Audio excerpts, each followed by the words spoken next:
angles. So we have seen the similar figures. Like if there is a lamp and something is kept under it, so whatever shadow comes off it is similar to it. मान लीजिए इसकी हम shadow देखें तो इसकी shadow नीचे बनेगी ऐसे, so it will be similar to it. So ये जो डायग्राम है इसके सिमिलर क्या क्लियर वीडियो नहीं आ रहा सर। ओके नाउ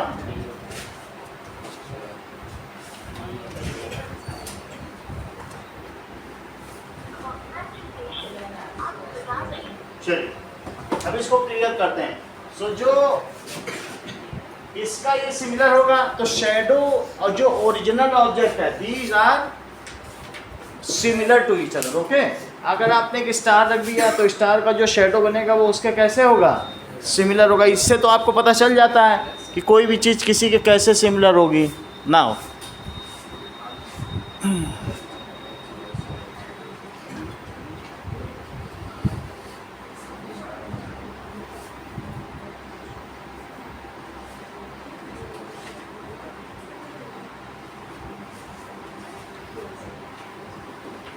चलो okay, in this manner all circles are similar to each other. All circles, मान लीजिए अगर इसके नीचे आप एक सर्कल रखें और सर्कल का शेडो लें तो क्या एक बड़ा सर्कल नहीं मिल जाएगा? तो क्या सभी सर्कल सिमिलर हैं? और अगर किसी इक्विलेटरल ट्रायंगल है और दूसरे इक्विलेटरल ट्रायंगल है तो सभी सिमिलर होंगे, क्योंकि उनके शेडो तो वैसे ही मिलेंगे ना, अलग अलग डिस्टेंस पे। So all circles are similar to each other, all squares are similar to each other, all equilateral triangles are similar to each other. क्या ऑल पैरेललोग्राम सिमिलर हैं? नहीं हो सकते, क्योंकि कोई पैरेललोग्राम ऐसा हो जाएगा और कोई पैरेललोग्राम ऐसा, तो क्या सिमिलर होगा? इसका शेडो ये पाल होगी। तो इसलिए क्या क्या हो सकते हैं? Similar to each other, all squares are similar to each other। तीसरी चीज दिया, अभी भी क्लास में नहीं हुआ, हमें पता चल जा रहा है इसीलिए पूछा। बोलो तीसरी चीज क्या बोली है? आप बोलो। All equilateral triangles are similar to each other. Divya, all rectangles are similar to each other नहीं हो सकते, क्योंकि रेक्टेंगल में तो अलग अलग चीजें हो सकती हैं, ठीक है कि नहीं? तो ये सब सिमिलर होंगे। नेक्स्ट पेज पे आपको सिमिलर फिगर दिखाए गए हैं। तो द रेप्लिका और photograph of Taj Mahal, it is similar to actual Taj Mahal, क्योंकि उसमें भी सब वही प्रपोर्शन होंगे जैसे इसमें दिया गया। अगले पेज पे देखो तो उसमें फोटो दी गई है ताजमहल की। एक और पेज पलटो। So this is the replica और फोटोग्राफ नहीं दिए, कोई बात नहीं, दी है। चलो, तो इस तरीके से our photograph is similar to us.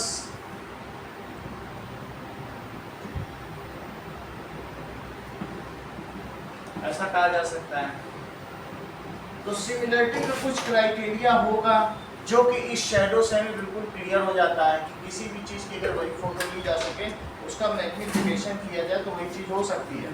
Now देखो अगले पेज पे दिखाया भी गया है, एक्टिविटी 1 में ही किया जा रहा है कि एक बल्ब के नीचे एक कोई पीस रखा गया और उसकी शैडो निकाली गई है and it is similar. So what is the criteria of similarity? मान लीजिए एक ट्रायंगल है और दूसरा ट्रायंगल है। This is 3 centimetre, this is 3.5 centimeter and this is 7 centimeter. This is 3.7 centimeter and this is 7.4 centimeter.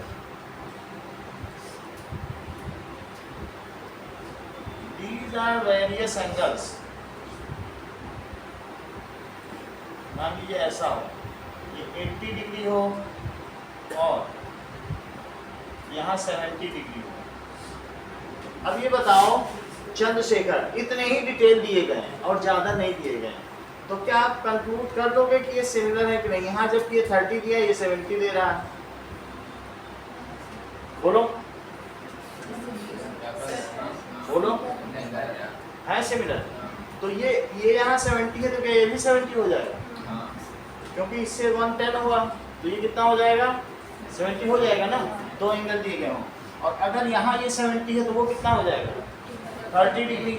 So in this manner two triangles are similar like A B C and P Q R, these are similar. Two triangles are similar. कब similar होंगे? If sides are proportional and angles are equal. Angles equal होने चाहिए और sides कैसी होनी चाहिए? Proportional होनी चाहिए. If their corresponding sides are proportional. और दूसरी कंडीशन क्या है? Their corresponding angles are equal. corresponding sides proportional हो और corresponding angles कितने क्या होने चाहिए? Equal हो. In that case these are similar. अब जरा देखें, यहाँ पर AB अपॉन PQ, जब मैं इन सब की करस्पॉन्ड देखो, जो 80 से 70 जाना तो उसमें भी 80 से 70 ही जाना है. सो AB अपॉन PQ उसका क्या रेशो है? 3/6. इसी तरीके से BC अपॉन QR, इसका रेशो बताइए 3.7 अपॉन 7.4. और AC upon PR, it's ratio is 3.5 upon 7. तो इससे भी 1/2 आया है, इससे भी 1/2 आया है और इससे भी 1/2 आया है. This implies AB by PQ is BC by QR and it is equals to AC by PR. तो हमारा पहला क्राइटेरिया तो सही है कि उनकी करस्पॉन्डिंग साइड्स प्रोपोर्शनल है. और दूसरी चीज देखिए कि क्या उनके करस्पॉन्डिंग एंगल्स इक्वल हैं. तो फर्दर एंगल A किसके इक्वल है? एंगल P, एंगल AP के इक्वल है. Angle B it is equals to angle Q and angle C किसके इक्वल है? It is angle R. So triangle ABC is similar to triangle PQR. तीन sides equal है, proportional है और तीन angle equal है. इससे आगे क्या पता चलता है? This further implies A corresponds P, यानी A corresponds P. इसे बताता है, यानी जो यहाँ A की स्थिति है वही यहाँ किसकी स्थिति है? P की है. और P किसको करस्पॉन्ड्स कर रहा है? B corresponds Q, that is B corresponds Q. और तीसरी चीज देखो, C corresponds R. C R को कर रहा है तो C corresponds R. अब अगर कुछ भी बात की जाएगी, इसको फिर से पिकअप करो. अगर मैं यहाँ लिखता हूँ AC, तो AC अपॉन रिया क्या लिख देना चाहिए बताओ? AC upon PR. BC लिखूं इज इक्वल टू, तो हमें QR लिखना चाहिए कि RQ? QR ही लिख सकते हैं, RQ नहीं लिख सकते हैं. और इसी तरीके से अगर मैं AB लिख दूं तो AB अपॉन PQ. समझ आ गई बात कि नहीं? करस्पॉन्डिंग का क्या मतलब है? जिस ऑर्डर में इसमें से उठाओ उसमें से उठाओ तो उनके साइज भी प्रोपोर्शनल होंगे. क्या दो ट्रायंगल जो कॉन्ग्रुएंट हैं वे सिमिलर होंगे? और जो दो सिमिलर है सुजैन, क्या वो कॉन्ग्रुएंट होंगे? तो इसका मतलब है that is similarity is the compulsory criteria for congruency, but congruency is not needed. है ना, not the compulsory criteria for similarity. ये बात तो समझ आ गई। कॉन्ग्रुएंट है तो पहले तो प्रोपोर्शनल होना चाहिए। चलो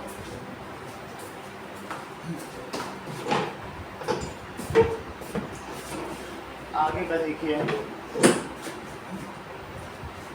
नाउ एक्सरसाइज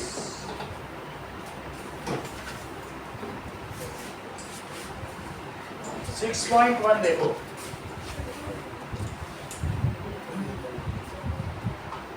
एक और डायग्राम देखिए। अगर ये 2.1 है स्क्वायर और ये बड़ा स्क्वायर है जो कि 3 का है, तो ऐसे केस में कुमकुम क्या ये सिमिलर होंगे? अगर ये 3 सेंटीमीटर है और ये 2.1 सेंटीमीटर है, बोलो होंगे? क्या इनकी करस्पॉन्डिंग साइज प्रोपोर्शनल है? बताओ। नहीं है। आप बोलो त्रिशु, क्या इन दोनों की करस्पॉन्डिंग साइज प्रोपोर्शनल है? Yes, sir. तो उनका रेशो क्या है? 1/7. 1/7 की 7/10? क्या कहना चाहती हो? बताओ। ए बी सी डी और ये पी क्यू आर एस, तो करस्पॉन्डिंग साइज कैसे प्रोपोर्शनल है? जो A B by P Q है वही सबका रेशो है, तो 2.1/3 दैट इज 21/30 और 3 से कट करो तो 7/10 इनका रेशो है। और साथ में इनके सभी एंगल्स जो करस्पॉन्डिंग एंगल्स हैं क्या इक्वल है? So any two squares these are similar, क्योंकि उनके करस्पॉन्डिंग साइड्स हमेशा प्रोपोर्शनल। ओके। क्या एक इक्विलेटरल ट्रायंगल किसी आइसोसेलेस ट्रायंगल के सिमिलर हो सकता है? नहीं हो सकता। अब देखिए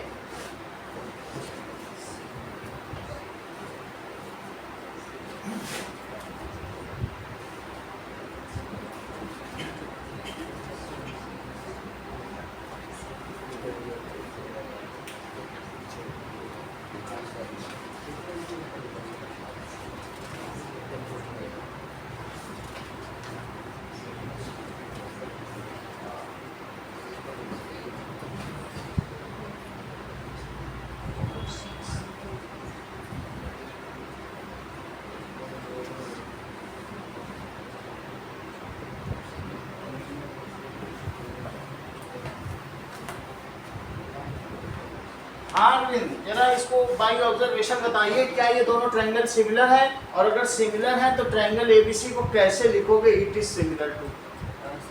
सिमिलर है और PQR और ABC। अच्छा अच्छा, यानी मैं ये लिख दूं triangle ABC is similar to triangle. Sorry, हाँ 80 और 70 बताओ क्या करूं?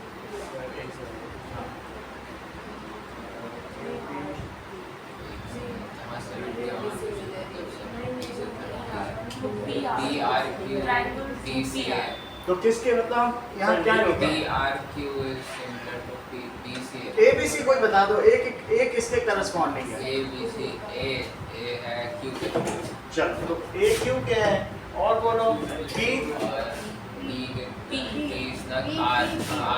बहुत बी को लिख दे बी। चलो ये कह रहे हैं बी पी के और C equal to R. देखो तो सी। अब जरा इन लोगों की बात देखें, भाई सब लोग बता रहे हैं ना, ज्ञानी लोग हैं तो समझना चाहिए ऐसे। तो ये सिमिलर इन लोगों ने कहा सर आप चाहे देख लीजिए जो A B by P Q है या क्यू पी है उसका रेशो इन्होंने क्या देखा होगा? ए बी 2 है और क्यू पी कितना है? 4। होगा ही नहीं। नहीं वो तो आप बोल रहे हैं ना, लेकिन ये लोग तो कह रहे हैं होगा। ये लोग बताने लग गए थे, आप तो शुरू से ही कह रहे थे कि नहीं होगा। इसके साथ हाँ अब जरा देखो, अब BC देखो, BC by PR, BC by PR देखो 4/PR कितना है? 6। ये 1/2 आया और ये 2/3, वही ले रहा देख लो AB बाई QP और BC बाई PR, लेकिन ऐसा तो आया नहीं। फिर कैसे ये प्रश्न बता रहे? तो हमें देखना होगा ना कि जिन साइड्स को हमने प्रोपोर्शनल कहा है the angle will be, angle should be the same between them, यहाँ 2 और 3 है, तो जो यहाँ इसकी डबल साइड है उन्हीं के बीच तो 80 होना चाहिए था। अगर करस्पॉन्डिंग एंगल नहीं है, करस्पॉन्डिंग साइड तो तुमने देख ली, इसका डबल ये, इसका डबल ये, लेकिन इनके बीच का जो एंगल है क्या वही इनके बीच का है, तो जो करस्पॉन्डिंग पॉइंट्स हैं उसकी सारी प्रॉपर्टी फुलफिल होनी चाहिए थी कि नहीं, तो इस वजह से ये दोनों नहीं हो सकता कि कहीं भी कोई भी एंगल है तो ऐसे नहीं चलेगा। समझ में आ गई बात कि नहीं? सो दीज आर, अगर नॉट सिमिलर तो ऐसे दिखाना। समझ में आ गई बात? नॉट सिमिलर में ऐसा दिखाना। अगर ऐसी बात है तो क्लोज ऑब्जर्वेशन से फिगर 6.5 को देखकर बताइए कि क्या ये सिमिलर है या नहीं। चेक करो, बात नहीं करो। 6.5 फिगर देखो और सभी चीजें देखो कि क्या उसके फीचर्स मिल रहे हैं, तो मिल रहे हैं, तो इसमें हम क्या कह सकते हैं कि इन फिगर 6.5 जो ABCD क्वाड्रिलेटरल है, इट इज सिमिलर टू, किसके सिमिलर है शिव शर्मा? ABCD किसके सिमिलर है? PQRS इसका सिमिलर है। क्योंकि ऐसा इसलिए है क्योंकि इसके all angles corresponding angles are equal. तो क्या बोलोगी दिव्या? करस्पॉन्डिंग एंगल, सिर्फ एंगल नहीं बोलना है, all corresponding angles are equal and all corresponding sides are also, ये ज्यादा अच्छा है। देखो आप इक्वल हो जाते हैं, तो all corresponding sides are as their corresponding angles are equal and their corresponding sides are proportional। ठीक है, उनकी संगत भुजाएं अनुपाती हों और उनके संगत कोण समान हों, तभी वे दोनों त्रिभुज समान त्रिभुज कहलाएंगे। ठीक है, करस्पॉन्डिंग एंगल, संगत कोण। अब आगे देखो, नेक्स्ट डायग्राम देखिए, क्या किस सूरत में दिव्या एक स्क्वायर एक रोम्बस के प्रोपोर्शनल हो सकता है? मान लीजिए मेरे पास एक स्क्वायर है तो, और एक रोम्बस है 4 4 4 4 और 4.1 4.1। चंद्रशेखर आप क्या कहते हैं इस बारे में, क्या ये सिमिलर है? ये तो कह रहे हैं इसी को हम फोटो डालेंगे नीचे ऐसे आ जाएगा रोम्बस, ऐसा कह रहे ना, कह रहे हैं उसका शेड यही है। भाई इनके एंगल 90 है और उसका कोई भी एंगल 90 नहीं है, तो ये कह रहे हैं सर पहला क्राइटेरिया तो हो रहा है, ये सेकंड तो हो रहा है, सर पहले का क्या करें? नहीं, ऐसा नहीं है, दोनों क्राइटेरिया फुलफिल होने चाहिए। एंगल को आप इग्नोर कर रहे हैं क्या? ना करो इग्नोर, ठीक है कि नहीं? तो दोनों ही चीजें लेनी होंगी। अरे देखिए आगे देखें, सो एक्सरसाइज 6.1 देखो क्या कहा गया है, ऑल सर्कल्स आर कॉन्ग्रुएंट, बोलो सिमिलर। तो पहले का आंसर है सिमिलर। अगला देखो, ऑल स्क्वायर्स आर, सभी स्क्वायर्स क्या हैं? देखो अभी पहले बनाया हुआ ये है तो सिमिलर है। All which triangles are similar? Equilateral. Okay, two polygons of same numbers of sides and their corresponding angles are. कोई भी पॉलीगन ले लें, मान लीजिए अगर मैं ऐसा कहता हूं दिव्या कि कोई भी दो रेगुलर पेंटागन सिमिलर है, तो क्या आप एग्री करेंगे? वो एग्री कर रही है, कर रहे, आप भी कर देंगे? नहीं कर रहे? तो दो लोग एग्री कर गए हैं तो बात बन गई। एक अर्शिता और दिव्या दोनों ने कहा हाँ सर ये बात तो सही कही आपने। तो देखो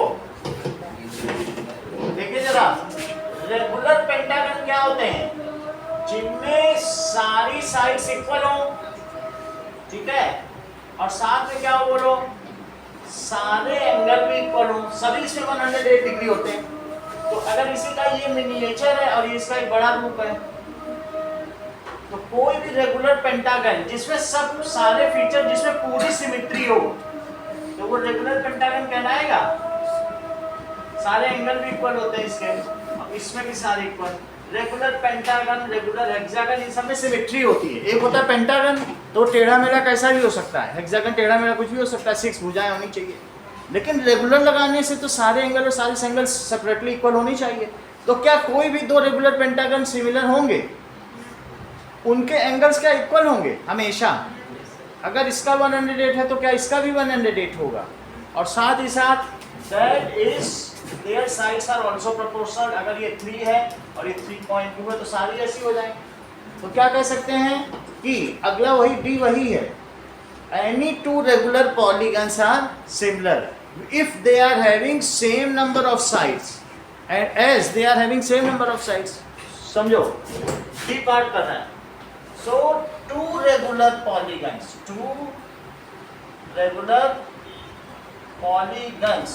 having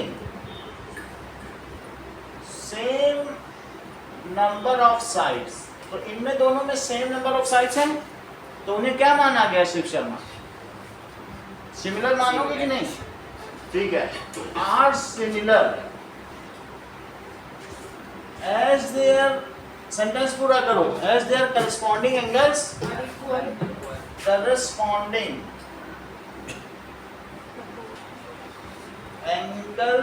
आर इक्वल एंड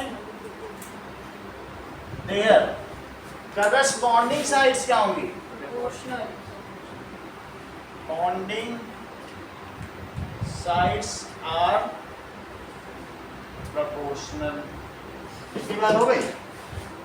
आगे देखो, तो डी का क्या आंसर हो गया? यही चीज है जैसे मैंने लिख दिया, दिस इज डी ओनली। आगे देखो, give 2 different examples of similar figure Aman. 2 example दो जो सिमिलर फिगर्स होते हैं। और that is equilateral triangles। Similar figure में ट्रायंगल्स लिख दिया। नेक्स्ट में क्या लिख दो? इसी में फर्स्ट में ऐसे लिखो, ए और बी में लिख दो सर्कल्स।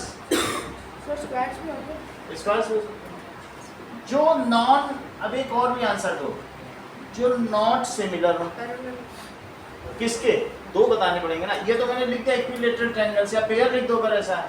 रोम्बस और स्क्वायर। यस, जैसे इन्होंने बताया कि ऐसा कर लो, ट्रायंगल एंड स्क्वायर कभी नहीं होंगे, क्योंकि अगर ये रोम्बस और स्क्वायर बोलेंगी तो हर स्क्वायर एक रोम्बस है, कोई इसका लाभ उठा ले जाएगा। तो हम चांस नहीं देना चाहते हैं। हर पैरेललोग्राम एक ट्रेपीजियम, तो आप ट्रेपीजियम एंड पैरेललोग्राम भी नहीं बोल सकते। सही है, हर रोम्बस एक राइट है, तो रोम्बस और राइट नहीं होता। तो क्या बोल दिया जाए? ट्रायंगल एंड स्क्वायर, और सर्कल एंड हेक्सागन। चलो रेक्टेंगल, इतनी बात होगी। अब देखिए जरा देख के बताओ, ये हमें तो इसकी साइज प्रोपोर्शनल लग रही है थर्ड वाले में, क्या ये सिमिलर होंगे? क्यों? सर साइड इक्वल है लेकिन एंगल इक्वल नहीं है। एंगल इक्वल नहीं है, एक में सभी 9 की है लेकिन दूसरे में नहीं है कोई। तो इसलिए इसका रीजन क्या हो गया कि their sides are proportional but their angles, corresponding angles are not equal ना। देखो, देयर करस्पॉन्डिंग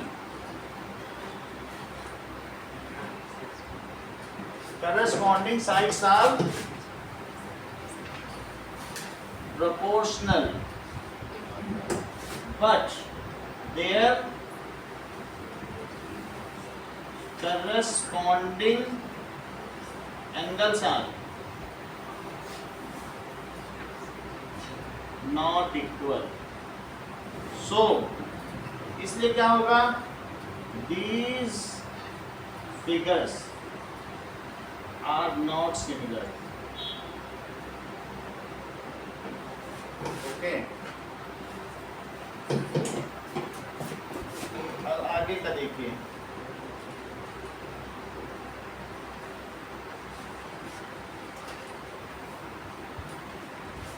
आगे अब आप लोग एपी के 5.4 एक्सरसाइज निकालिए आधे घंटे के लिए, जब तक दूसरे बच्चे नहीं आ जाएंगे। भी ये दो मेन खिलाड़ी हैं, इनका आना जरूरी है। सही है। और भी कोई आ सकता है। अंशु प्रिया को कॉल लगा रहे थे, ताशी को लगा तो उठाई नहीं, क्या पता आ ही जाए।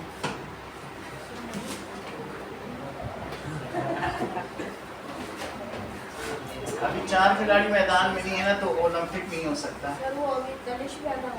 तनिष का भी नहीं लगा, जो नहीं आए उनका लगा नहीं है। चलो एक्सरसाइज लगाओ, 5.4 निकालो। पहला क्वेश्चन करा दिया था, पुरानी बुक है सबके पास, है ना? 5.4 निकालो है। चलो अब सेकंड क्वेश्चन देखो। तो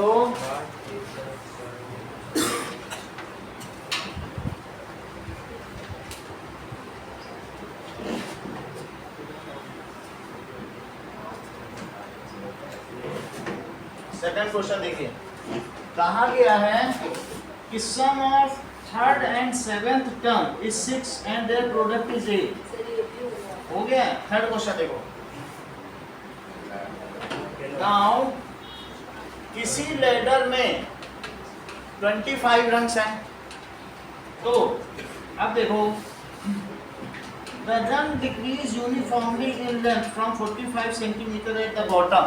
नीचे इनकी लेंथ ज़्यादा है, और जैसे जैसे ऊपर जाएंगे, और रंग्स आर इक्विस्पेस्ड, जो इस सीढ़ी के पादान हैं वो या सोपान है, वे इक्विस्पेस्ड है, उनकी डिस्टेंस बराबर है, और ऊपर भी जितना छूटा है वो भी बराबर, और नीचे भी जितना छूटा है वो बराबर है, बिल्कुल ऐसा। अब देखिए, जो नीचे की लेंथ है वो कितनी है?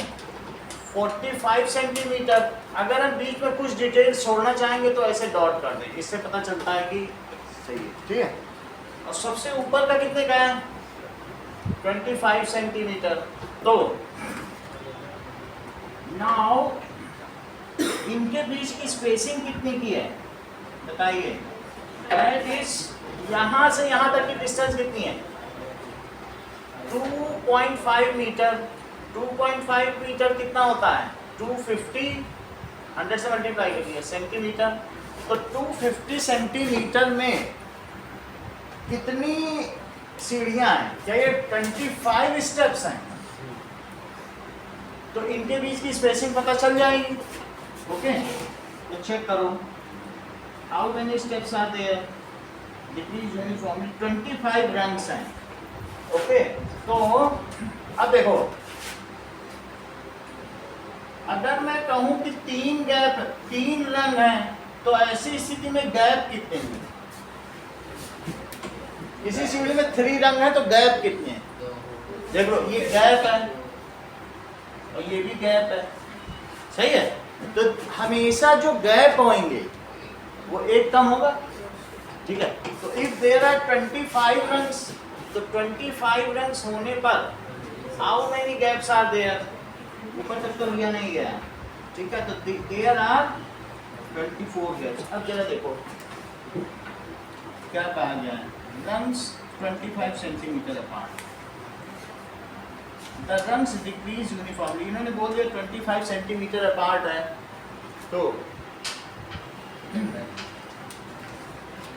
नंबर ऑफ रंग्स नहीं दिए गए ना?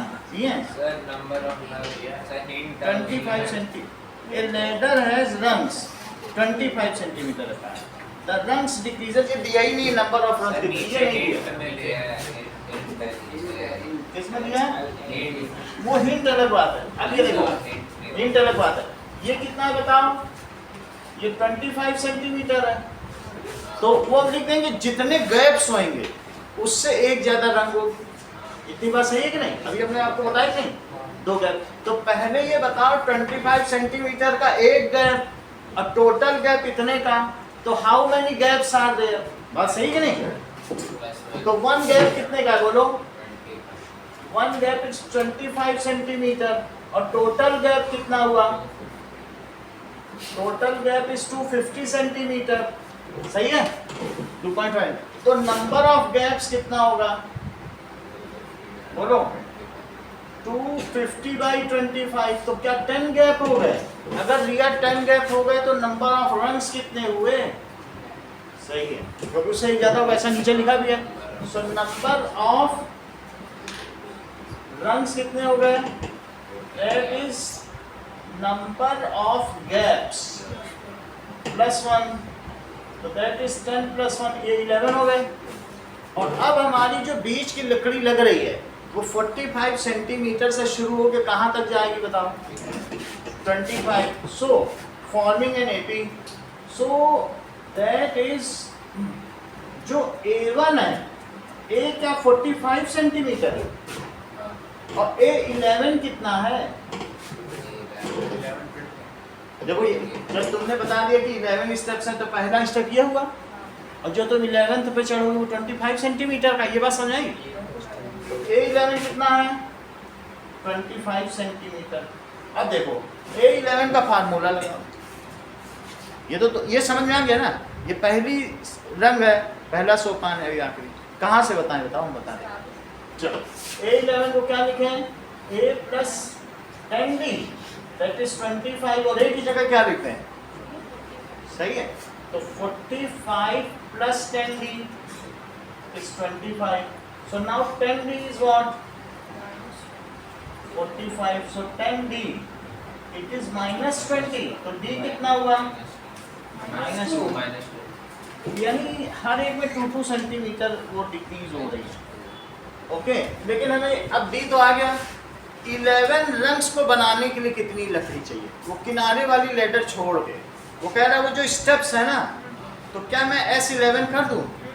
अब मेरे पास D भी है, A भी है, लास्ट टर्म भी और N भी है, S11 चाहिए ना, बीच की लकड़ी कितनी चाहिए? यहाँ तक समझ आ गई ना बात? अब हमें कह रहा है कि लास्ट लाइन पढ़ो, length required for rungs, so S11 is 11/2, 2A और +11 - 1D। सर हम A + 11 वाला फॉर्मूला बस उससे भी कर सकते हैं। अब A कितना है बताओ? 45 और +10 × -2, 11/2, और ये 90 है, 90 - 20, तो 11/2 × 70, तो दैट इज 11 × 35, 385 तो 385 सेंटीमीटर चाहिए। लेकिन बाजार जाओगे तो 3.85 मीटर का बम्बू लेके आ जाना, उसी से सीढ़ी बन जाएगी।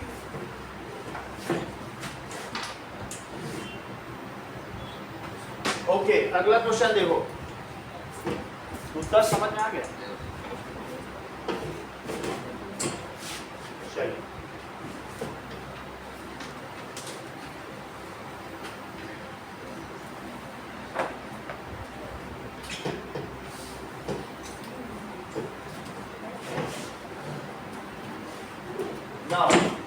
क्वेश्चन नंबर 4 देखो। मान लीजिए बहुत सारे आइडेंटिकल हाउस बनाए गए हैं लोगों के रहने के लिए, या अंबानी के बेटे की वेडिंग के लिए कहीं पर ऐसे हाउस बनाते हैं। Pre wedding. तो ये हाउस 1 से लेके 49 तक है, ऐसे बीच में ऐसे करो, 1 से लेके कहाँ तक है? ये सीधा नंबर है इनमें कि एक घर नंबर 1, घर नंबर 2 ऐसे बना दिया। अब बीच में एक ऐसा घर X है, ठीक है, एक घर ऐसा X है कि उसके पहले वाले जितने हाउस नंबर्स का सम है वो उसके बाद वाले हाउस नंबर्स के सम के इक्वल है, ठीक है। It is equal to sum of the house. ये जरा देखिए, there is such X so that the sum of house number preceding to X is equal to the sum of house number succeeding to X। एक X ऐसा है कि उसके जितने भी पहले के घर के मकान नंबर हैं उनका सबका सम और इनका सबका सम इक्वल है। बात समझ आ गई? अच्छा, ये कितनी टर्म्स हैं? ये कौन सी टर्म होगी? अगर ये X था क्योंकि पहले वाले को पहला नंबर दिया गया और दूसरे को 2, वही तीसरे को तीसरा नंबर दिया गया, तो अगर ऐसे चला जाए तो ये हो गए x minus 1 houses. Let the house is x. Let the desired number is x. तो अब हम ये देखेंगे s x minus 1 इन सब का सम कर दो हाउस नंबर। ये पता नहीं कौन सा नंबर होगा, हो सकता है 39 हाउस हो, क्योंकि शुरू में सम तो धीरे धीरे बढ़ेगा, बाद वालों को तो जल्दी जल्दी बढ़ेगा ना, ऐसा होगा। तो एस एक्स माइनस 1 इनका सबका सम। अच्छा, इनका सबका सम हम कैसे निकालें? देखो ये पूरा कितना है, यहाँ से यहाँ तक का सम बताओ। और S49 में से कितना हटा दें? x तक हटा दो तो आगे वाले आ जाए। सही है, मतलब 49 में से यहाँ तक हटाओ तभी तो आगे जाएगा। तो यहाँ वाले का हमने x माइनस 1 लिख दिया। It is equals to S49 minus SX। अब इसको देखिए, that is x minus 1 by 2 2a। इस पूरी सीरीज में a कितना है और d कितना है? ठीक, तो 2a और प्लस n माइनस 1, देखो ये n है और d ये ध्यान दो, 2a n माइनस 1d। सही बोलो। अब इधर देखो S49, तो 49 by 2 2a plus 49 minus 1d। और इसे क्या लिखेंगे? x by 2 2a plus x minus 1 into. बोलो, समझ में आया त्रिशु? फिर से समझिए कि अगर ये x है तो पहले वाले का सम कितना होगा? ये x माइनस 1 था उसे, ये कौन सा हाउस है? तो हमने x माइनस 1 हाउस करके हाउस नंबर का सम कर लिया। बोलो, इसके घर के मकान नंबर से पहले वाले का सबका सम। मान लो अगर ये 39 हाउस है तो मेरा कहने का मतलब है 1 + 3 से लेकर तुम 38 तक का सम करो, 39 को छोड़ दो, 39 से बोलो तुम हट जाओ और 40 से आगे लेते हुए 49 का सम करो तो वो इक्वल होगा। अब जो ये अगर यही x है तो तुमने किसका सम किया? क्या ये s x माइनस 1 नहीं हुआ या x 39 माइनस 1 नहीं हुआ? क्योंकि उसके पहले वाले जितने भी टर्म्स हैं। अब इसके बाद वाले का करना है तो तुमने S49 में से S39 को हटा दिया तो ये चीज आ जाएगी कि नहीं? तो ultimately SX minus 1 is equal to S49 minus SX। ऐसा हो गया है। तो बोर्ड समझ में आ गया? दैट इज इन सभी में अगर चाहो तो 2 कॉमन है, हटा भी सकते हैं। 2 सबके बाहर कॉमन है, हटा दो। चलो इसको मैं कट कर दे रहा हूँ, ये समझ में आ गया ना? ब्रैकेट में कॉमन लेके कट हो सकता है। नाउ अब x minus 1 2 plus x minus 2, अगर मैं ऐसे लिखूं रिया या ऐसे लिखूं तो क्या कोई फर्क नहीं? कुछ फर्क नहीं पड़ता। बताओ अमन। पड़ता है, क्योंकि ऐसे में 1 से इसका प्रोडक्ट माना जाएगा और x एक इंडिपेंडेंट टर्म मानी जाएगी। ये गलत हो जाएगा, इसके आगे कोई तुम्हारा पढ़ेगा नहीं सवाल। इसमें ये माना जा रहा है कि 1 से मल्टीप्लाई, तो इसलिए ब्रैकेट लगाना जरूरी है अगर पूरे से मल्टीप्लाई है। तो अब ये 2 से 2 भी कट गया और दिस इज 49 और 2 प्लस वहाँ कितना आया 48 और माइनस x और 2 प्लस x माइनस 1 तो कितना आ जाएगा? तो that is x minus 1 into x, it is 49 into ये कितना हुआ जोड़ो 50 और माइनस x और उसको भी जोड़ो, वहां से कितना आया x प्लस 1। बताओ आया? चलो x स्क्वायर माइनस x इनका मल्टीप्लाई करो 2450 minus x square minus x। अब x स्क्वायर रिया कट सकता है, देखो दोनों तरफ है x स्क्वायर, क्या कट सकता है? क्यों? चलो उधर आ जाएगा तो प्लस में सेम साइन है। कहाँ सेम साइन? सेम साइन होता तो कट जाता ना। अच्छा तो ये कट, लेकिन ये तो नहीं कटेगा ना क्योंकि ये यहाँ पे जुड़ जाएगा नहीं। बोलो अब काशी आ रही है। अब प्रसाद चढ़ाओ भगवान को। X square is 2450/2। टाइम होने वाला है लेकिन इसे देख लिया होगा ना मैं से। चलो ये देखो, तो दैट इज एक्स स्क्वायर कितना हुआ 1225। 1225 को कोई बता सकता है स्क्वायर रूट है 35। देख लो तो x इज इक्वल टू, वैसे तो प्लस माइनस है 1225 नहीं भी आता है तो चाहे तो इसका प्राइम फैक्टराइजेशन करके जोड़े बना लो और नहीं तो ऐसे भी कर सकते हो। 3 3 is 9, तो ये कितना बचा 325। इन दोनों को जोड़ो, इसके नीचे 3 लिख लो, यही वाला लिखा है, और इनको ऐड करो कितना आया 6। 6 के आगे जो यहाँ लिखो वही यहाँ लिखो, तो 65 5 या क्या होगा बोलो 5 5 जा 25 और 5 6 जा 30, तो 32 ये आ गया। स्क्वायर रूट करने का तरीका तो बता चुके हैं ना आपको। तो that comes as 35 taking positive sign. Okay, तो इससे क्या पता चलता है कि हाउस नंबर्स आर सेम। एक और क्वेश्चन करते हैं, 5th क्वेश्चन करो।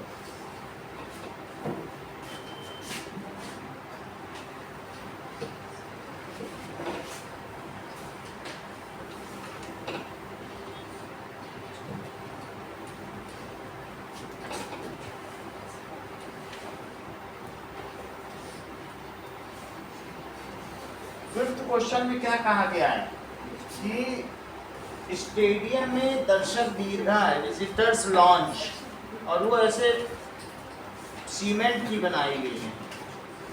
तो आगे देखिए कि ऐसे बनाए गए हैं पेवमेंट्स, और भी हो सकते हैं, तो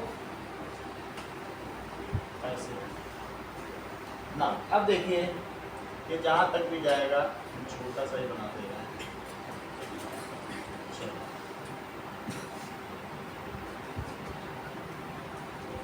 ऐसे तो अब इसमें जो सबसे ये वाला है ये पीछे तक जाएगा पूरा, तो ये कितना होगा, मान लो इस स्लैब को निकाल लिया जाए तो ये स्लैब कितना होगा, इसमें कुछ कंक्रीट है और ये पूरा एक सिंगल पीस माना जाएगा, समझो ये पीस है। और इस वाले में अगर तुम ब्लॉक रखो तो ये पीछे पीछे जाएंगे दोनों ब्लॉक, और इस तरीके से बनेंगे कि नहीं। ये सिंगल ब्लॉक, देखो सिंगल ब्लॉक जा रहा है और इसमें 2 ब्लॉक जाएंगे, तो जो बाद वाला उसमें आप क्या देखेंगे कि कितनी कंक्रीट लगेगी, क्या डबल लगेगी। ये देखो इसमें कितनी कंक्रीट लगी सेकंड वाले सीढ़ी में, पहली सीढ़ी दूसरी सीढ़ी ऐसे सारी बना दो, और ये लास्ट वाले में कितनी लगेंगी, इस वाले में कितने लगेंगे और इस वाले में कितने लगेंगे। इसमें क्या ऐसे 3 ब्लॉक लगेंगे सीधी सीधी, ऐसे ढेरी भी तो लगा लगा के लोग बनाते हैं कि नहीं। तो और इस वाले में कितने लगेंगे 4, इसमें ऐसे हमने कितने तक बना लिए देखो जरा, ये लास्ट है तो लास्ट में ऐसे ऐसे हो जाएगा, जैसे ये है वैसे ही तो सारी भी होंगी। चलो तो ऐसी सीढ़ी बनाई गई। अब सारे डायमेंशंस इसमें डाल दो, 15 स्टेप्स है और जिसमें सारी 50 मीटर है। 50 मीटर को काफ़ी ज़्यादा होता है, ठीक है, ये 20 मीटर होगा, तो 50 मीटर है तो इससे अब ये देखो ये जिस पे लोग बैठे हैं वो 1/2 मीटर का है, ये चीज़ 1/2 मीटर है, और जो इसकी हाइट है वो कितनी है 1 फीट, क्योंकि 1 फीट से ज़्यादा कोई पैर थोड़ी रखेगा, 50 सेंटीमीटर नहीं रख पाएगा ना, तो इसलिए वो चढ़ ही नहीं पाएगा, तो इसको 25 सेंटीमीटर रखा, 1 फीट से भी थोड़ा कम ही रखा, तो 1/4 मीटर। अच्छा ये 50 मीटर है, ठीक है। तो ये अब हमें देखिए कि the volume of concrete required for first step it is equals to length into breadth into depth. Cuboid है ना, तो वॉल्यूम ऑफ कंक्रीट कितना लगेगा? Volume of concrete required for subsequent step starting from first step, तो पहले वाले में यहां लिख देना V is L back into depth लिख दो। चलो, now it is 1/4 into 1/2 into 50 और कॉमा के आगे क्या लिखेंगे? दुगना। अगले वाले में डबल नहीं लगेगा, जस्ट 2 रख दो। तो क्या लिखते हैं इसके बगल में? 2 into 1/4 1/2 into 50। और थर्ड वाले में क्या लिखेंगे? अब 3 लग जाएंगे। इस वाले में कितना लगेगा? 3। तो 3 into 1/4 into 1/2 into 50। और ऐसे करके जो लास्ट है, कितनी स्टेप्स है बोलो चंद्रशेखर? बस ये देखने के लिए कि तुम सवाल पढ़ रहे थे, हमें और इंटरेस्ट नहीं था कितनी है। क्योंकि जिस हिसाब से तुम्हारा देखने का तरीका है बोर्ड क्वेश्चन, अगर तुम्हें पता ही नहीं कि हो क्या रहा, तुम्हें ये भी नहीं पता स्टेप्स कितनी है, तुरंत पता चल जाता है यहाँ से देखने कि तुम कर क्या रहे हो। अभी रिया को पकड़ा कि नहीं, वो मालूम ही नहीं था उसको। चलो, तो इतनी पता चल गई। सवाल भी पढ़ो तब देखो, तब तो रिकंसाइल कर पाओगे, है ना। टाइम तुम्हारा बहुत कीमती, हम तो यहाँ रहेंगे तो तुम खराब करके निकल जाओगे अपना कैरियर, हमारा तो कुछ नहीं जा रहा ना। अब इसमें देखो 2 से कितना आया? नहीं भी करोगे इतना तो कर सकते हो 25, ज़्यादा तो सॉल्व नहीं होगा, ठीक है। 2 से हो जाएगा सर, फिर ज़्यादा करने की जरूरत नहीं है। 2 से कर लिया। अब ये क्या लिखते हैं बताइए कि 25/4 और कॉमा 2 into 25/4, फिर क्या आएगा बताओ? 3 into 25/4। ये डिफरेंट टर्म्स हो गई। तो A कितनी है रिया और D कितना? 2 चीज बताओ। D जरा सोच के बताओ, मन में कर पाओगे सब कुछ? ये अच्छा बताया, देखो इतना। हाँ 25/4। अब अच्छा बताया। अब देखो A2 minus A1, तो 2 into 25/4 और माइनस 25/4। और अगर मैं 25/4 कॉमन ले लूं तो क्या होगा बताओ? ऐसे तो समझ में आ गया ना। A2 माइनस, तो इससे करो।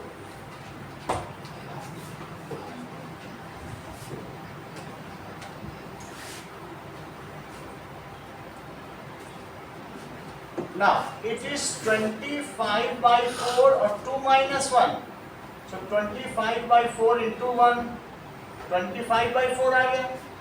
A भी आ गया, D भी आ गया। और अब हमें चाहिए कि टोटल कंक्रीट चाहिए, तो टोटल कंक्रीट के लिए उत्तर सब हमें क्या कर देना चाहिए? सम कर देना चाहिए। तो इसलिए S13 करो। 13 ये पहली स्टेप है, ये यहाँ 6 लिख लेंगे, लेकिन आपकी बुक में 13 स्टेप्स हैं। कितनी स्टेप्स हैं? 15 करो। 15 स्टेप्स का करो तो कितना हो जाएगा? 15/2, ठीक है, सारी वैल्यू डाल देंगे। तो 15/2 2A 25/4 plus 15 minus 1 into D 25/4। So it is 15/2। और अगर कुछ कर दो सके तो मैं ऐसा करता हूँ 25/4 बाहर ले आता हूँ, तब काम आसान हो जाएगा। दोनों में से ले लिया, ठीक है। तो यहाँ 2 बचा और यहाँ क्या 14 बचा। तो 15 into 25/8 और अंदर क्या 16 बचा। तो 8 से अगर इसको कट कर लिया तो 2, और 15 into 50 कितना होता है? 750 मीटर क्यूब या cubic metre cement will be used, concrete, है ना। So 750 cubic metre. 1 cubic metre अगर इतना बड़ा तुम बनाना चाहते हो तो उसके लिए 7,500 रुपये चाहिए। इतने की कंक्रीट खरीदो, 7,000 किसी को तुम एक कंक्रीट का बनाओ तो कितना पैसा लगेगा? तो अब इतने में कितना लगेगा? Cubic metre concrete is needed to make stadium. मतलब घर का जब आप कंस्ट्रक्शन कराओगे तो ऐसे ही निकालना पड़ेगा।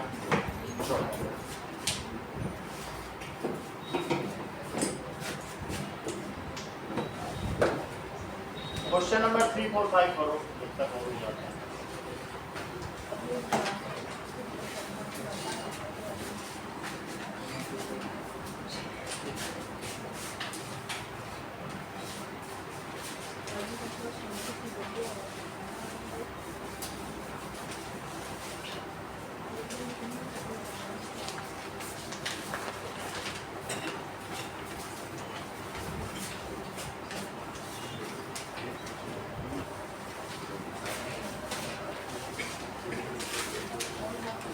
थर्ड फोर्थ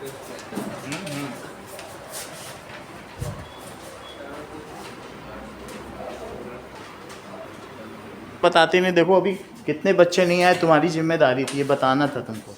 अब ये चीज़ वो छूट जाएगी, ये जो मैंने बताया ना 8 बच्चों के छूट जाएगी, और फिर तुम्हारे KB2 का नाम नहीं हो पाएगा। वो जयपुर रीजन का टॉपर स्कूल है।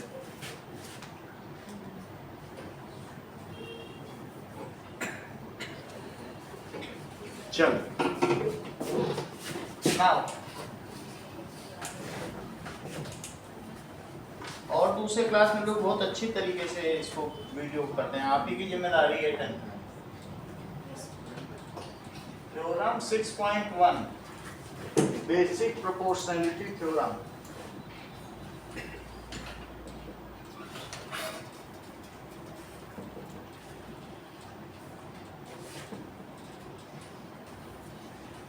That is Thales theorem. Thales की फोटो बनी है, देख।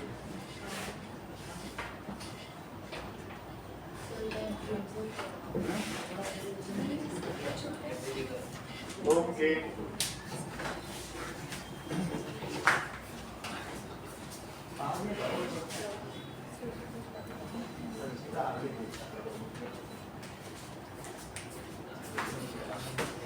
Okay, if a line is drawn parallel to one side of a triangle,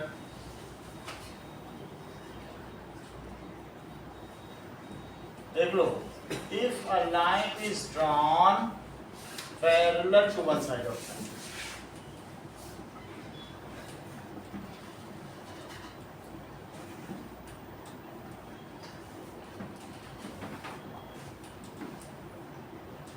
of triangle to intersect the other two sides, to intersect the other two sides, ये दो side को intersect कर रहा है in distinct point, in distinct points। ऐसा क्यों कहा Arvind distinct points में? सर अलग बड़े जो बहुत बड़ी बात पकड़ी इन्होंने कि ऐसा भी केस हो सकता था, कोई कर लो कट कर रहा है, ये कॉमन पॉइंट है, तो अरविंद ने कहा ऐसा नहीं चलेगा सर, डिस्टिंक्ट होनी चाहिए। है बड़ी बात कि नहीं? So in two distinct points the other two sides are divided in same ratio. The other two sides are divided in same ratio। Repeat करो अरविंद, ये PT2 में ये समझो आनी है एग्जाम में, इतने इंपॉर्टेंट हो रहे हैं। बोलो If a line is parallel to third side, it bisects। ऐसे नहीं, वही चीज बतानी है। बोलो A line drawn from one side of a triangle to other नहीं, side वही of चीज the बताओ। triangle। बोलो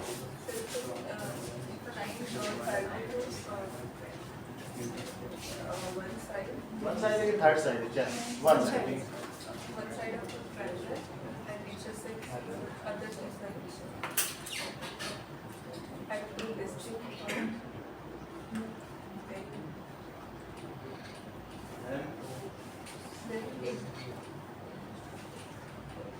हाँ दिव्या बोलो।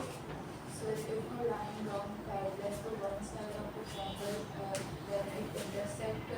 Then नहीं and And it intersect to other side of triangle in distinct points, then the then two other side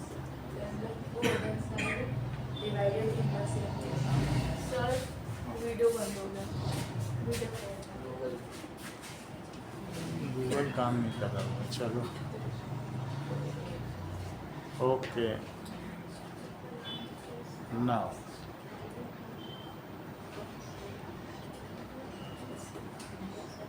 sir PD2 में इसका प्रूफ आता है या लिखने को आती है? सब कुछ आएगा। चलो इतनी बात समझ आ गई। तो ये अदर टू साइड्स को that is ABC is a triangle and DE क्या DE पैरेलल है? तो गिवन में क्या है? Triangle ABC and DE is parallel to BC। इतनी बात समझ आ गई? सही है, पैरेलल ले लिया ना इसके। चलो और हमें क्या प्रूफ करना है? To proof that is AD by DB।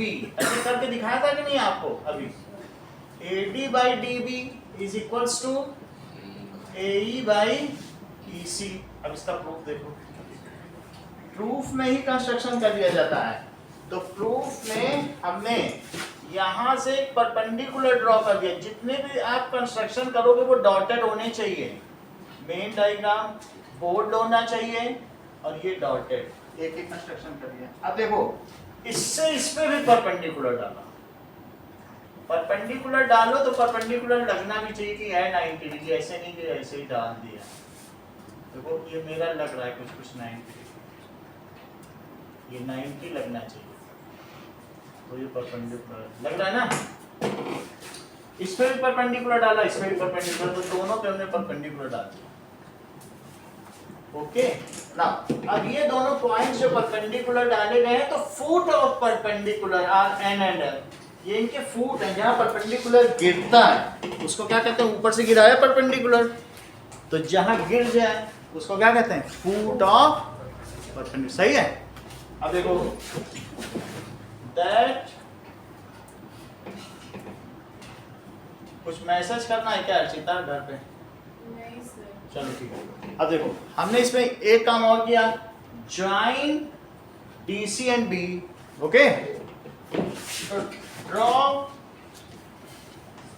DM perpendicular to AE, EN perpendicular to AD,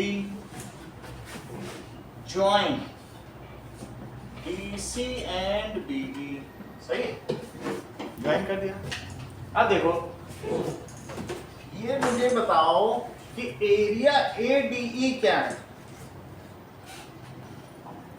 area triangle AD सिर्फ AR लिखने में भी चलेगा, ADE। इधर से देखो, ये बताओ इसे base low, this by this को, तुम्हें यही तो चाहिए। देखो मैं पहले यही लेना, तो ये लेना है तो ये बेस लो। एरिया AD देखो, बेस और हाइट क्या है? क्या M ही है या EN है? तो half into base into height हो गया। तो क्या लिखा बोलो? Half into AD into EN। सही है। बोलो एक और बात बताओ, इसी के नीचे अपॉन लगा दो। सही है। जैसे एरिया AD लिया था ऐसे एरिया इसका भी लो, BDE, एरिया BD। अब ये मतलब समझो, मेरे पास ये ट्रायंगल है, जरा देखिए तो ऐसा कोई ट्रायंगल हो तो उसका एरिया कैसे निकाला जाए? क्या तुम्हें ऐसा ही लग रहा है? BD देखो, दैट इज D और B और E। इसका हम पूछा, एक बार ऊपर वाले का ले लिया, एक बार इसका नहीं लेना है, इसका कभी भी नहीं लेना। ये जो नीचे बच रहा है इसका नहीं लेना, इसको कुछ ना समझो। BD समझ लिए, इसका नहीं लेना। ठीक है, ऊपर वाले का ले लिया, इसका कैसे लें? अगर ये बेस है तो देखो अमन, हाइट क्या होगी? हाइट बाहर भी पड़ सकती है, इस पे ये परपेंडिकुलर हो सकता है। अगर तुमसे कोई कहे कि ऐसा कोई ट्रायंगल है और इसका एरिया निकालो, तो ये अगर बेस है तो हाइट बाहर भी गिर सकती है, उससे कोई फर्क नहीं पड़ता। हाइट ये भी हो सकती है, हाइट अंदर भी जा सकती, बाहर भी हो सकती है। तो तुमको क्या लग रहा है कि इसी ट्रायंगल का अगर ये बेस है तो यही हाइट गिर रही बाहर, दिख रहा है कि नहीं? देखो ये ट्रायंगल है और इसकी हाइट बाहर गिर रही कि नहीं? तो अगर बेस ये लें रिया, तो बताओ जरा क्या क्या लिखें? हाफ बेस को क्या लिखें बताओ? इस ट्रायंगल में बेस ये ले लो, तो हाइट क्या हुई? लो इन्होंने बता दिया, BD इंटू EN। ये तो पूरी बात ही सॉल्व कर दी। बोले सर इसको कट कर दो, कितनी बड़ी बात कह दी नहीं? बेस ये है, हाइट बाहर गिर रही, उत्कर्ष समझ में आ गई ना? और बाकी तो कट हो ही जाएगा। तो एक बार इसका एरिया और एक बार इसका एरिया, ठीक है? तो क्या आ गया बताइए? AD by BD। चलो आगे की बात देखो, जैसे तुमने इसका और इसका एरिया लिया दिव्या, अब इधर से आओ, एक बार उधर आ गई ना, इधर से भी इसका और इसका लो, ये नहीं लेना है, सही? उसमें भी अपान कर दो। बोलो किसका किसका एरिया लिखें? ठीक है, एरिया ऑफ ट्रायंगल ADE और अपॉन एरिया क्या का बताओ जरा? सही है, DEC। जरा मुझे बताइए तो, अब इधर से करो, अब इधर से करो तो इसको बेस लो, half into AE into DN। देख लो उत्कर्ष, ये नई चीज है, ये भी लिया उधर से भी वही ले रहे हैं, ऊपर तो दोनों का एक ही ट्रायंगल AD फिर से लिया, लेकिन अब इसको बेस लिया। तो यदि बेस AE है तो उस पर पड़ने वाला परपेंडिकुलर क्या है? जब ये लिया था तो ये था परपेंडिकुलर, और जब ये लिया तो ये, सही है? अच्छा इसका मुझे आप बता दीजिए तो मुझे पता चल जाए, इस वाले में हाइट कौन सी है? बेस तो मुझे मालूम है EC है, DM है ना? सही है? तो क्या लिख दिया जाए बोलो? हाफ इंटू CE और इंटू DM। तो क्या क्या कट गया देख लो, क्या क्या चीज कट गई? हाफ और हाफ कट गया, तो this comes as AE by CE। Okay, अच्छा आगे की बात करें। नाउ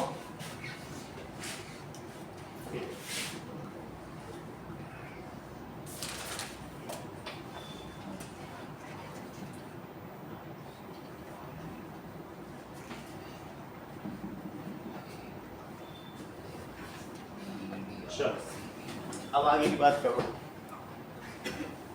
ये हमारे पास ये दो पैरेलल लाइंस हैं।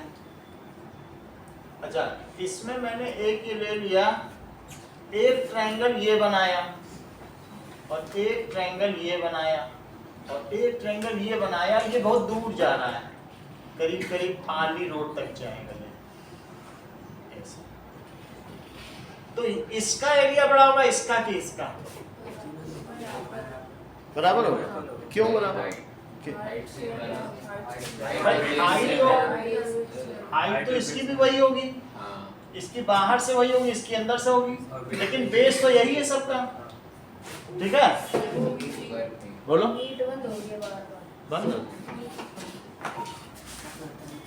कोई दिक्कत नहीं है, वो लोग बाद में देखेंगे। ये VIP लॉन्च के लोग हैं, ये सब बाद में देख लेंगे। कोई इतना बड़ा इशू नहीं है जब त्रिशु यहाँ है तो। चलो ठीक है, इतनी बात समझ आ गई। That is the triangle between two parallels. Triangles between on the same base are equal in area. सही है? ये 9 की थ्योरम थी लेकिन अब डिलीट हो गई। The triangles between two parallels on the same base. Base same होना चाहिए, तो सब में देखो H तो वही है ना, तो हाफ इंटू BHC सभी का है। Are equal in area, equal in area. तो कहीं आपको इससे ऐसा तो नहीं लग रहा है कि ये दो अगर पैरेलल्स हैं तो इसका एरिया और इसका एरिया ये जो नीचे के हैं, तो फिर अर्चिता बोल रही फिर इस हिसाब से तो सर इसका एरिया भी सेम होना चाहिए, ऐसा वो बोल रही। तो क्या सेम हो जाएगा? क्योंकि बेस तो भी हो गया ना। देख लो ये कह रही हैं कि जो DEB है और इधर वाले का इनका एरिया सेम होना चाहिए। तो क्या इनकी बात सही है? ये कह रही हैं कि ये जो ग्रीन कलर का एरिया है, ये ग्रीन कलर का, तो ये एरिया और जो दूसरा है इस कलर का, ये जो भी कलर पिंक जैसा है, ठीक है, तो ये दोनों सेम होंगे क्या? क्या इनका बेस सेम है DE और ये दोनों सेम पैरेलल पर है, तो इसलिए इनका सेम होना चाहिए। तो अगर ये सेम होना चाहिए तो मुझे क्या लिख देना चाहिए? दैट इज एरिया BDE किसके इक्वल है? So area BDE it is equals to area या DEC जो भी है। अच्छा यहां तक हम आ चुके हैं, इसे फिर से लिख लो, area ADE upon area DEC। ये सही है? ये इक्वेशन 2 हो गई। और ये कौन सी है? ADE अपॉन एरिया BDE, ये इक्वेशन 1 है। Place this value in equation 2, put करो जरा। इसी में जो तुम्हें DEC है उसकी जगह क्या लिख दो? Put in equation 2। तो एरिया ADE और अपॉन एरिया DEC, ये किसका इक्वल हो गया? DEC ना लिखो, अब क्या लिखो? DEC की जगह क्या लिख दोगे? बोलो। BDE। तो यहाँ क्या आ जाएगा? AE upon C। ऐसा करने से इक्वेशन 3 बन गई। इक्वेशन 3 की इक्वेशन 1 से तुलना करने पर, दोनों समीकरणों की तुलना करो। नाउ कंपेयरिंग द इक्वेशन 3, तुम्हें ऐसा लग रहा है क्या अमन कि ये इसका लेफ्ट हैंड साइड दोनों का इक्वल है? चेक करो जरा। हमने कुछ नहीं किया, इन दोनों में बस DEC की जगह BDE रख दिया क्योंकि वो सेम थे। तो सेम तो वैसे भी थे, लेकिन हमने रख दिया तो और ज्यादा सेम लग रहे नहीं। तो कंपेयरिंग इक्वेशन 1 एंड इक्वेशन 3, अगर कंपेयर कर लें ताशी तो फिर कुछ हो सकता है क्या? क्या हो सकता है? If two things are equal to the same thing, are they equal to each other? तो क्या किया जाए? Sir, AD upon BD equal to A equal to C. सही है। अब देखो इसका ये चीज इसके इस चीज के इक्वल है ना, सेम नहीं लग रहा आपको? देखो यहाँ नहीं लगे, यहाँ देखो ये तो सेम है। इसकी जगह मैंने ये लिख दिया, तो क्या लिख दिया बताइए? AD by BD is equal to AE by C। तो क्या वो सही हो गया? AD by BD AE by C, ठीक है? Hence proof, hence proof. इसको करके दिखाइए।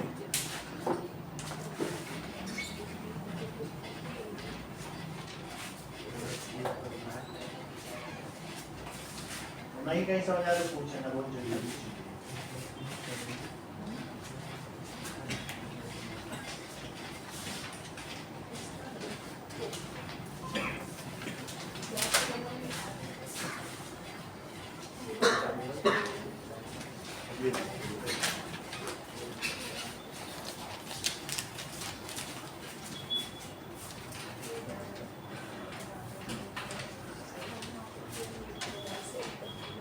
समझ में आई बात? बहुत आसान है। बोलो।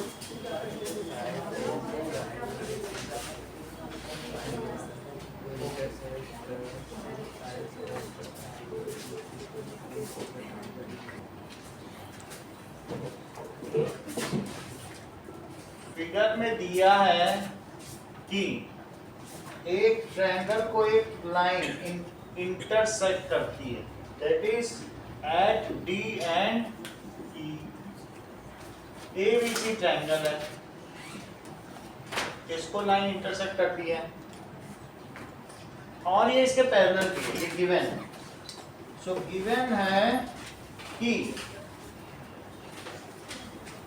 ट्रायंगल ABC और साथ में ये भी दिया है कि D is parallel to BC।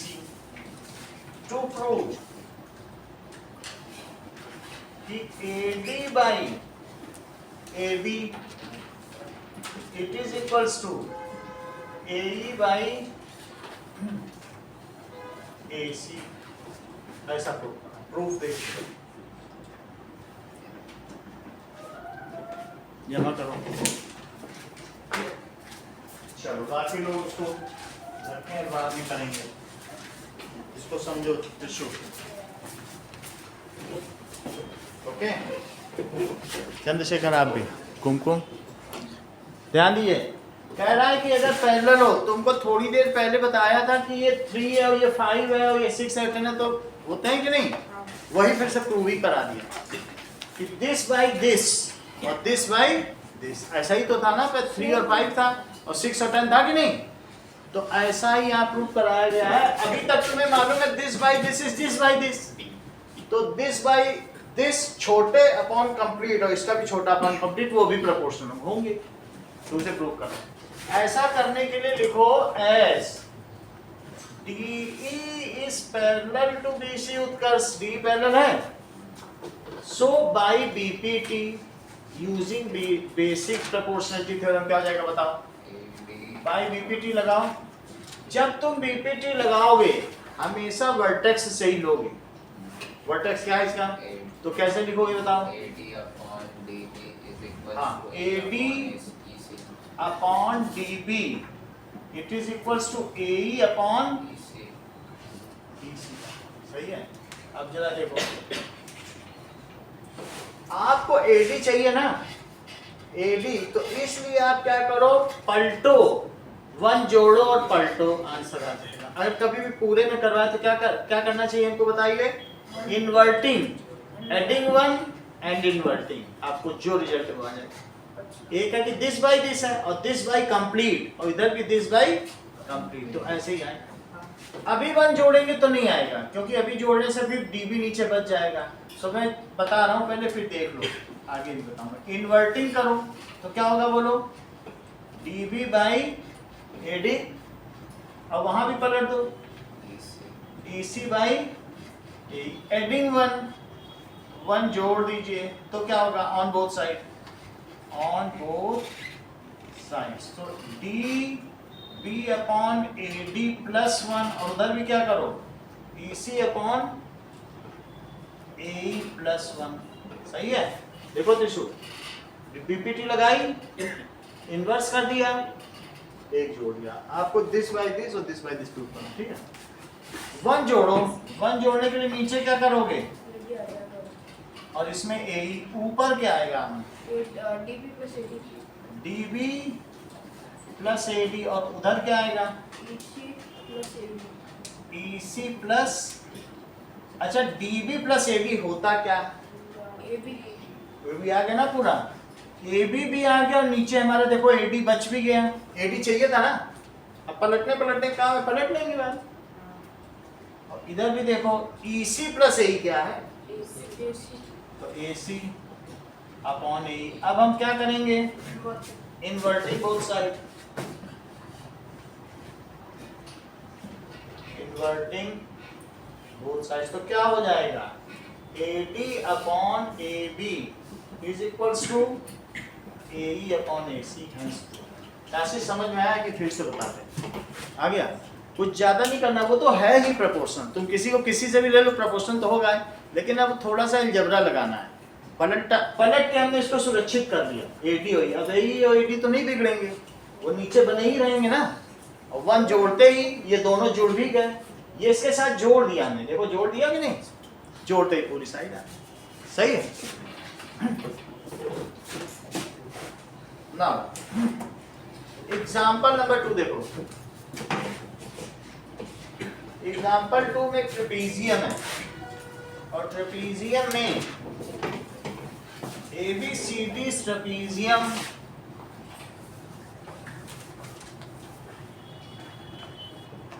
ABCD trapezium और कहा गया है E and F are points on non-parallel sides AD and BC respectively. ठीक है, तो EF is parallel to AB, ये AB के पैरेलल है, EF is parallel to AB. Given क्या है? ABCD is ट्रेपीजियम और ट्रेपीजियम में वन पेयर तो पैरेलल होता ही है, तो AB किसके पैरेलल है? DC के। और क्या गिवन है? EF किसके पैरेलल है?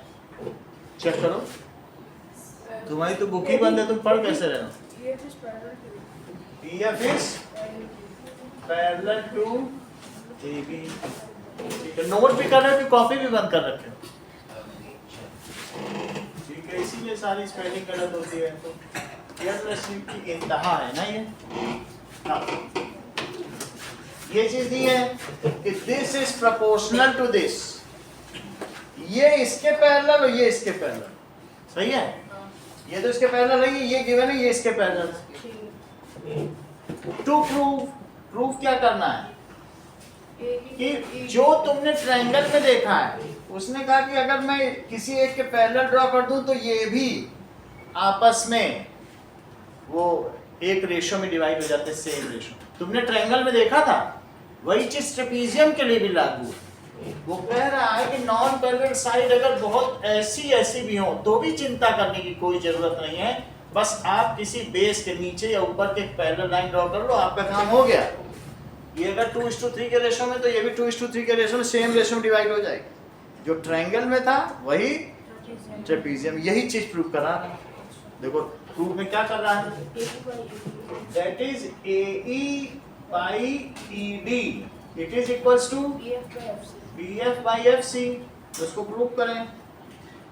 प्रूफ करने के लिए अब देखिए, इसमें ज्वाइन एक कंस्ट्रक्शन कर लो, ज्वाइन AC।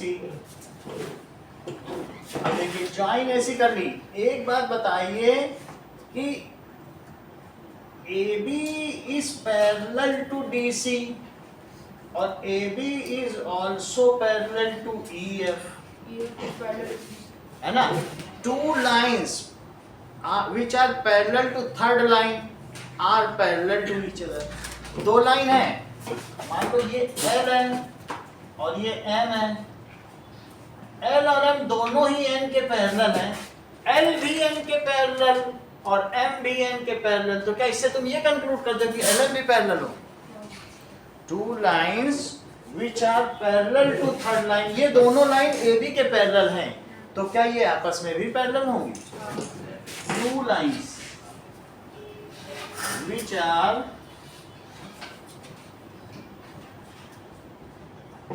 parallel, हाँ, to third line are parallel to each other। इससे क्या पता चलता है बताओ? ये दोनों इसके पैरेलल थी, तो क्या DC EF के भी पैरेलल हो जाएगी? Now DC is parallel to EF। अच्छा, अब इन ट्रायंगल ADC, जिसपे BPT लगाओ उस ट्रायंगल का नाम दो, ओके? तो इन ट्रायंगल ADC ये जो कट कर रहा है ये O पे कट कर रहा है। अब बताओ ADC में EO DC के क्यों पैरेलल है? बोलो। सर क्योंकि वो EF का Parts of पार्ट है। parallel। तो पार्ट्स ऑफ पैरेलल है ना। EO is parallel to DC, that is parts of parallel lines using BPT या by BPT। BPT लगाओ ताशी, ADC में BPT लगाओ। ये इसके पैरेलल है, पैरेलल तो हो गया ना, ये इसके पैरेलल, ये इसके पैरेलल, बोलो सुजैन लगाओ। इस ट्रायंगल पे बीपीटी लगाओ। Sir, BF और FC सही है, is equals to काफी अच्छा लगा। और ये भी करें थोड़ा सा पता चले। अभी बता, ये देखो मेरा कहने का मतलब है मैं इस वाले ट्रायंगल पे, एक ये है ना, that is a E D और ये ओ है और सी, इसकी बात कर रहा हूँ। सही है, Sir, AE upon ए ई अपॉन, DE हाँ पूरा लगाओ, आधा बीपीटी is लगा। equals to AO upon तुमको हर चीज आती है ना। आपने बताया A upon E B is equals to A upon, सही है, यहाँ तक बात हो गई। अब अगला वाला अगर तुम बीटीपी लगा गई तो समझो तुम्हें बाकी चीज भी आती है ना। देखिए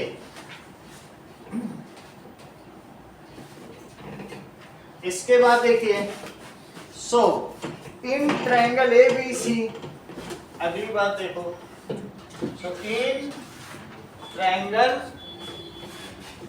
ए बी सी, आगे का पूरा बताओ ताशी, जो बताना है तुमको।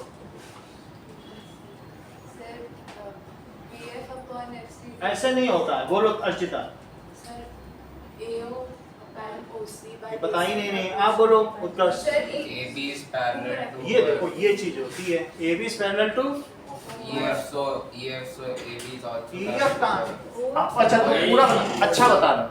मतलब पहले ई एफ से जस्टिफाई किया, ये भी अच्छा है। A B is parallel to- parallel to E F, so A B ये ज्यादा प्रिसाइज है, is O F that is parts of parallel parallel lines. और आगे भी बताओ, by BPT. By B P T, बोलिए। CF देखो वर्टेक्स से ले रहे हैं, बहुत अच्छा काम कर रहे हैं। इन्होंने ऐसे लिया, सी से लिया ना। चलो हाँ बताओ, CF C F upon FB F B, is equals to हाँ CO upon OA. C O upon O A. Tashi इतनी बात समझ में आई? उल्टा लिखा, क्योंकि ये इसके पैरेलल है कि नहीं। अच्छा ये हमारी फर्स्ट इक्वेशन है। अभी इसको सेकंड मत लिखो, इसमें देखो एओ ऊपर है और उसमें एओ कैसा है नीचे, तो मुझे पलट लेना चाहिए तभी तो कंपेयर कर पाएंगे। तो इनवर्टिंग, तो बोलिए F B upon C F is A O upon C O. अब ये सेकंड इक्वेशन हो गई रिया, क्या आप इन दोनों को देखो क्या पता लग रहा है पीछे? करने की जरूरत नहीं, these two are equal to the same thing, है ना, things which are equal to same thing। Sir, हम डायरेक्ट सीधा लिख लेंगे तो गलत हो जाएगा। कैसे डायरेक्ट? मतलब एक पे इन्वर्ट करना पड़ रहा है, एक है कि BF upon FC शुरू से लिखो। कहाँ से लिखो? सर वो आपने इन्वर्ट किया है, वहाँ पे जैसे CF upon FB लिख रखा है तो वहाँ पे FB upon CF और BF upon FC लिखते पहले से। हम नहीं लिख सकते ऐसा, जब अब कंपेयर होगा कुछ भी इससे कम डायरेक्ट कुछ नहीं। नहीं सर, अगर हम वर्टेक्स वर्टेक्स ये गलती कर रहे हैं लोग, बुक में भी कई जगह है लेकिन सही नहीं है। जो उसका प्रिस्टाइन फॉर्म है शुद्ध रूप, उससे डेविएशन हो गया। अगर तुम्हें लेना है, जैसे तुम कह रहे हो कि इसी को तो दिस बाय दिस कर दे, दिस बाय दिस ना, ऐसा करो मत, रिस्की है, फिर कोई गड़बड़ कर देगा। हम तो वर्टेक्स से ले रहे हैं, ये लोग भी सभी वर्टेक्स से ही लिया गया है, बहुत सारी किताबों में हमने देखा है, तो रिस्क मत लेना। एक बार इन्वर्ट करने में क्या दिक्कत नहीं, जैसा चल रहा है, जैसा थेल्स ने बताया हमको कि वर्टेक्स से लेना तो वर्टेक्स से ही लेंगे, ठीक है ना। वरना तो जो कोरोलरी है लोग उसी को भी थेल्स थ्योरम लिखते हैं, हम भी लिखेंगे थोड़ी देर, थोड़ी पहले, लेकिन शुरू में तो वैसे ही करेंगे, 4-5 सवाल तक वैसे करेंगे, फिर थोड़ा समझौता करेंगे, पहले वही चलो बिल्कुल, ठीक है। अब क्या हुआ बताओ, कंपेयर कर लें, कंपेयरिंग, तो बोलिए F B upon C F is equal to A upon E D. क्या यही है कि फिर से पलटना पड़ेगा? F B upon F C, यही है, हैंस प्रूफ हो गया। मुझे लगता है ये 2 सवाल कर लो तो फिर कुछ जाने का भी बन जाए। सिर्फ जाने दो। आपसे जाने फ्री एंट्री फ्री एग्जिट है बिल्कुल।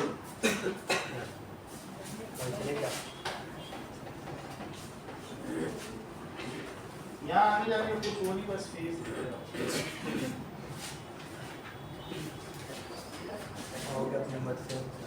हाँ बीच बीच में नीचे में घूमा।